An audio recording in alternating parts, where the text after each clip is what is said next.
Hi everyone, this is June from Jjung Architect. Today I want to walk you through something very important if you're planning to build a fourplex in Burnaby under the new R1 small-scale multi-unit housing zoning. Unlike many other cities in Metro Vancouver, Burnaby was one of the first and strongest supporters of multiplex housing. At the beginning there was no FAR limitation, the height rules were generous, and they allowed up to 4 stories. So for multiplex dreamers, Burnaby was a hot place to build.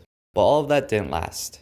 As more projects started appearing, people complained about the new developments being too big or too tall for established neighborhoods. The city acknowledged those concerns and updated the bylaw, and now the rules have changed in a big way. In this video, I'll explain what changed, why the city likely made these changes, how it affects some of our projects, and what you need to understand if you're designing under this new bylaw. Let's quickly recap what R1 SSMUH is. SSMUH stands for Small Scale Multi-Unit Housing. It's the provincial policy shift that allows more than one home on lots that used to be mostly single-family, so we can add gentle density without building full apartment buildings. The R1 district now allows either 3, 4, or 6 units. The unit count depends on lot size and transit location. We've covered some of these topics in detail in other videos, so check them out if you're interested. This zoning category is part of the province's push towards what we call missing middle housing, duplexes, fourplexes, and small-scale multi-unit homes in areas that were traditionally single-family neighborhoods. This change is connected to the BC Housing Supply Act, also known as Bill 44, as well as provincial housing density mandates near transit corridors.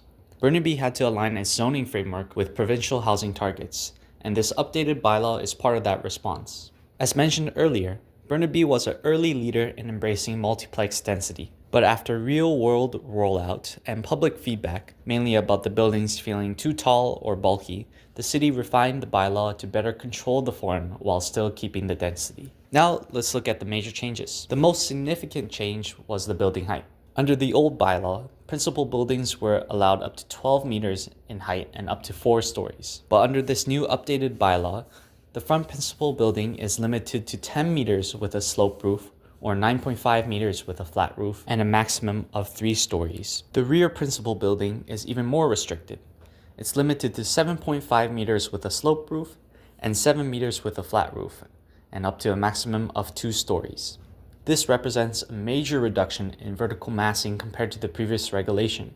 For a real example, our earlier design approach was a 4-story front building and a 4-story rear building. Under the updated bylaw, that same project had to be redesigned to 3 stories in the front and 2 stories in the rear. Next up is lot coverage and impervious surfaces. The previous version allowed up to 45 to 50% lot coverage, depending on the number of units. The updated bylaw now allows 40% lot coverage for 3 to 4 units and 45% for 5 to 6 units. Impervious surface coverage is limited to 60%. On our site at Patrick Street, the lot area is approximately 587 square meters. That means we're allowed roughly 235 square meters of lot coverage. Setbacks have also been increased. The street setback increased from 3 to 4 meters, and the lane setback increased from 1.2 meters to 1.5 meters. This pushes buildings further back from both the street and the lane, reducing perceived bulk and improving the streetscape conditions. The required building separation remains 6 meters between the front and rear buildings and 2.4 meters between side-by-side principal buildings. On our Patrick Street project, we have a front building containing units A and B and a rear building containing units C and D, with a full 6-meter separation maintained. So how did this affect our design overall? Under the old strategy, we would be pushing vertical density, potentially adding a rooftop access and increasing upper level massing. But under this new bylaw, we had to adjust. We limited the front building to 3 stories, and the rear building is restricted to 2 stories. We carefully managed roof pitch to stay within the height limits, and we compressed the vertical stacking of bedrooms to maintain livability while respecting the reduced envelope. We still achieved 4 units on the lot, but the overall massing feels smaller, more residential, and more consistent with the neighborhood character. That said, these changes do affect feasibility for our clients. In our experience, one client pursuing a 6-plex project on another lot is no longer moving forward with the development under the revised regulations. So, why did Burnaby make these changes? A big driver was public feedback. As the first wave of multiplex projects started appearing, residents raised concerns about the buildings feeling too tall, too bulky, and out of scale in established single-family neighborhoods. In response, Burnaby brought forward amendments to reduce allowable height and size and tighten the overall building form, while still keeping multiplex density in place. This bylaw represents a balance between adding density and preserving neighborhood compatibility. Let's recap. If you're a developer or homeowner designing under this new zoning, here are some key takeaways. Height is now your biggest constraint.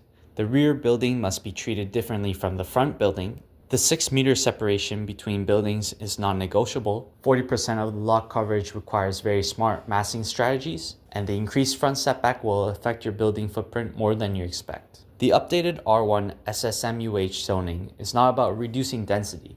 It's about reshaping how density looks and feels. Burnaby is clearly saying yes to fourplexes, but no to oversized, apartment-like forms in single-family neighborhoods. Hopefully this video helps you make a more informed decision about developing multiplexes in the city of Burnaby. If you're considering a fourplex project in Burnaby, feel free to reach out. We're actively designing under this new zoning and can help you navigate it properly. Thanks for watching.